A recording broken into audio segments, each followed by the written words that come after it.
We're turning our attention now to the final test between Ireland and New Zealand, with it all on the line tomorrow. And we're joined to chat about this now with the All Blacks legend, Justin Marshall. Justin, good morning. How's it going? Good morning to you. Well, it's good evening here, but I know it's morning over there. So, yes, lovely to be on your show. And the excitement levels here in New Zealand, as I'm sure they are all across the island, about tomorrow's test match, are really feverish out there. The city is abuzz. Yeah, it's great to have you on the show. And this third test, it's going to go right to the wire. There was a massive reaction here in Ireland to the Irish team beating the All Blacks at home for the first time. What was the reaction like there in New Zealand to Ireland winning? Well, there's certainly plenty of Guinness left over here. I'd imagine there wasn't plenty of Guinness left in Ireland. But, yeah, it was a little bit more sombre here. Obviously, the All Blacks haven't been beaten by Ireland in 115 years on our soil. So, you know, there was certainly that sense of, that Ireland certainly deserved to win the game. But from an All Blacks perspective, they've been outplayed comprehensively, and it's set the series up perfectly. But it always does hurt when history gets changed to a negative. But certainly nobody throughout New Zealand, including the public, the media, and I expect probably also the players, didn't feel that the best team on the night didn't win. So, you know, Ireland thoroughly deserved the kudos for their performance, and I've set the series up nicely. And overall, what do you think that people think of this Irish team? Do you think at this moment in time there's a little bit of doubt there in the All Blacks with facing Ireland tomorrow? There certainly is. Yeah, I don't think there's any doubt about the fact that this Irish team is heavily respected. We feel that they're very well coached. They're a very well drilled side. They know their game plan incredibly well. They're very consistent with their selection, so the players are very aware of each other. The combinations have great synergy, whereas the All Blacks at the moment are all over the place. They are constantly changing their team. They are struggling to break down the Irish defence. I know the first test was flattering for the All Blacks, but many people here thought it was flattering because they actually had a bit of Irish luck on their side. The bounce of the ball kind of went their way. They had some intercepts. They probably didn't construct the game as well as Ireland. And actually in that game, Ireland dominated possession and territory and all of the key stats, but just not the scoreboard. They consequently did that again last weekend. So what they've done here is actually generate a huge amount of respect for the style and manner of rugby that they are playing. It's very New Zealand, I guess, friendly, because we love teams that play with the ball, and they are doing that, and they are scoring tries to beat the All Blacks, not kicking goals, scoring tries. So they have been incredibly well received out here. Justin, you've been in All Blacks teams that have maybe not got over the line in World Cups, or maybe have felt the backlash from the public when they maybe expected you to win every single game in front of you. How does the backlash now compare to some of your experiences as a player? Yeah, I had to suffer through that a couple of World Cups. You know, we went out in semi-finals, and there's always a massive review internally, but externally as well, because the public have a vested interest in the All Blacks. They do say that being the All Black coach is a harder job than being the Prime Minister of New Zealand, because the whole country rides the results of the All Blacks. So when the All Blacks lose, it's heavily scrutinised. And the thing with the All Blacks is every sort of man, woman, baby, child, whatever it might be, follows the team. So when they're not performing, everybody feels it, and everyone has an opinion. That's probably the biggest thing. There's always times where there is a building process. I certainly felt that in my time, you got to be able to take the criticism and move on, because the expectation levels here are so high that they expect the All Blacks to win every single test match, regardless. The fallout here has been a lot on the coach, Ian Foster. The players have been criticised, but he's copping the main part of the criticism. So it's a massive game for him in terms of how he goes forward for the rest of the year, leading to the World Cup as well, the pressure he's under this week. Do you think that's fair that the focus is on Foster? What was that? Sorry, I missed that. Do you think it's fair that the most of the focus is on the head coach? Yeah, I do.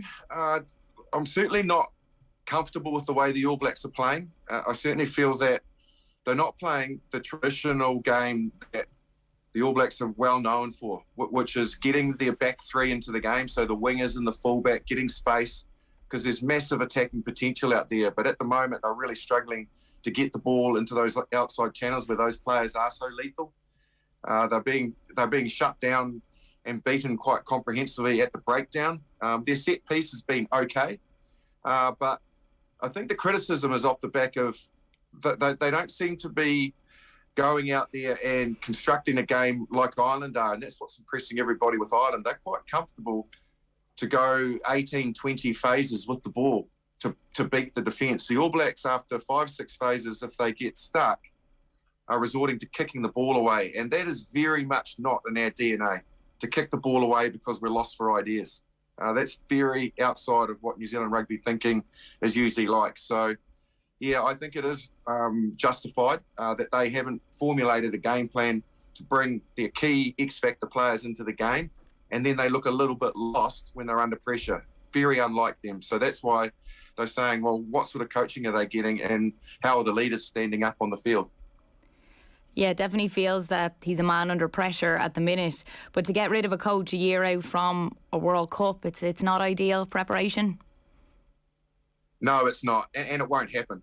As much as people are crying for Ian Foster to get the sack, the biggest thing, and everybody knows this within sport, when a new coach comes in, it takes him a little bit of time to establish his culture and his mindset, and to galvanise the players in the way that he thinks, and then they get their synergy off that. But also, if you're a new coach coming in, if it was me, for example, you completely wipe the slate. You don't want any of the support staff, so all the other coaches have to go, and everybody is, and all the the other peripheral members of the support staff. You're talking physios, doctors, because a new coach will bring in the people that he trusts and he knows. So you're talking a massive clean out.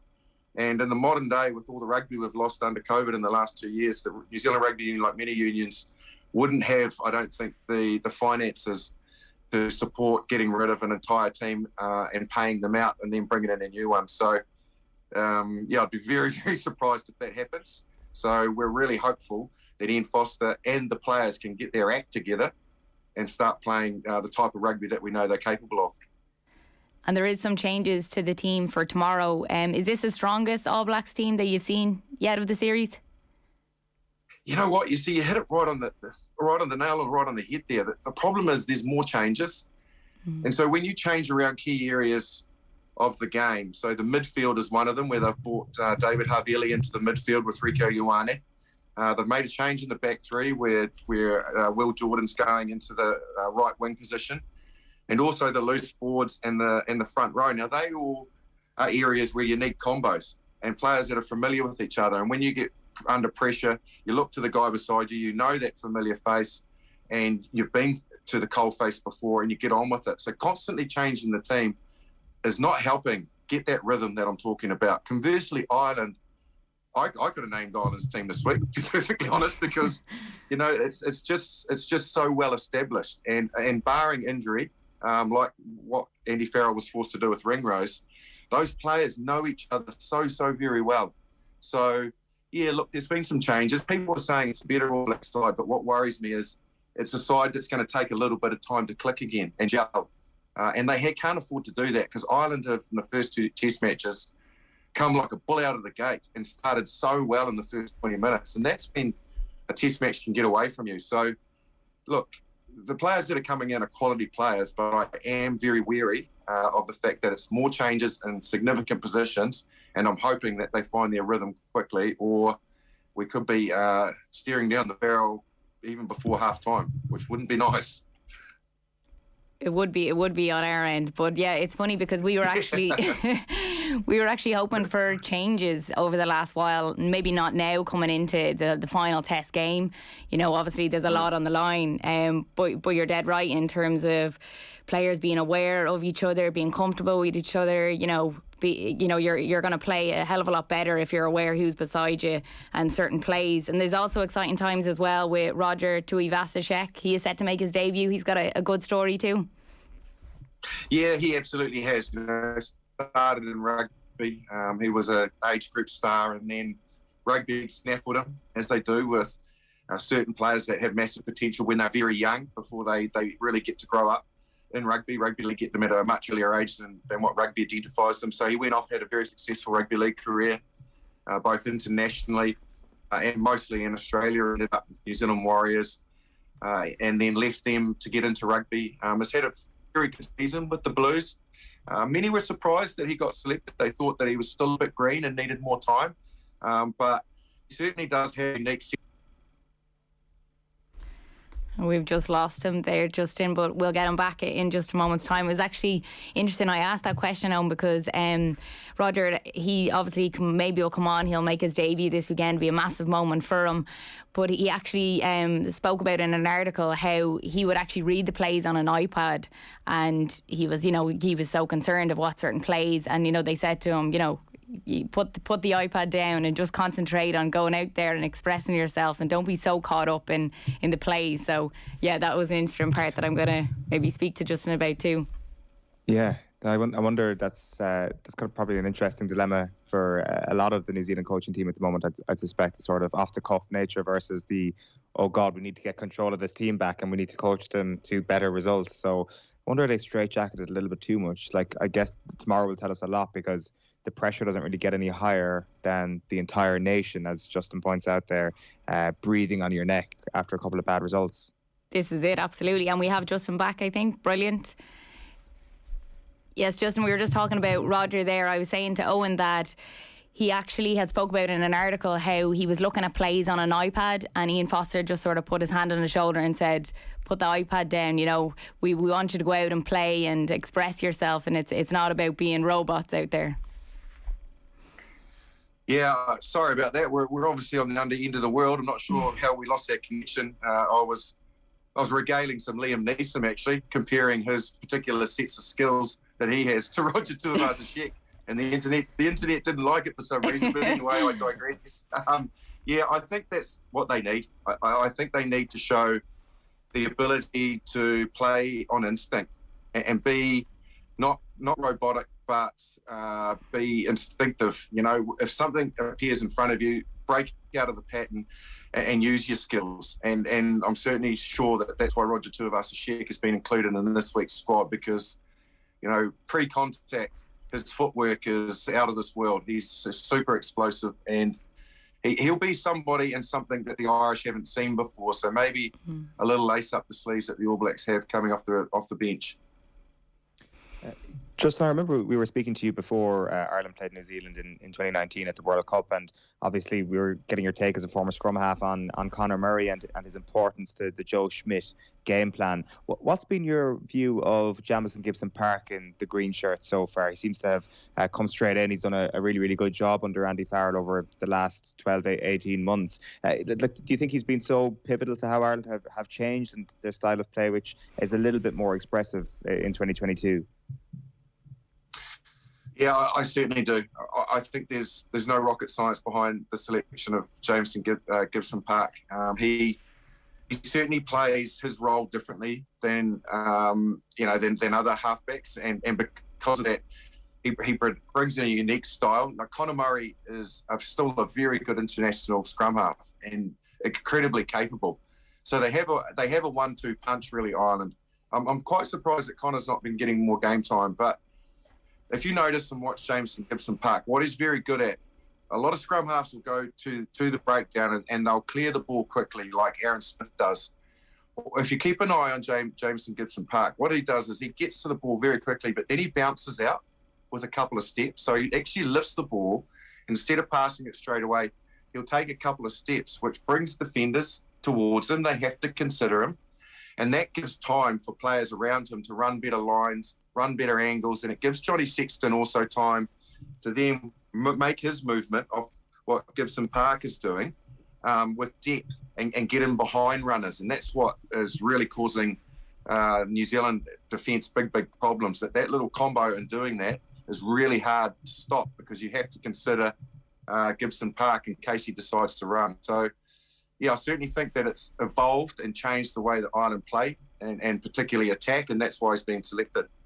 Now that might have sounded quite complicated. So if it was too complicated for everybody out there, I do apologise. But you asked me something about scrum halves, I'm going to go in depth. It was my old position. I'd also be interested to hear about Johnny Sexton. Is it the best version of Johnny we've seen at the moment? Yeah, without doubt. How bad is this out here? Many people are saying here at the moment that if we had Johnny Sexton in our side, that would mean him replacing Beauden Barrett. We would be much more organised and would be much more game plan orientated. He's just pulling all the strings out there. He's doing such a fantastic job.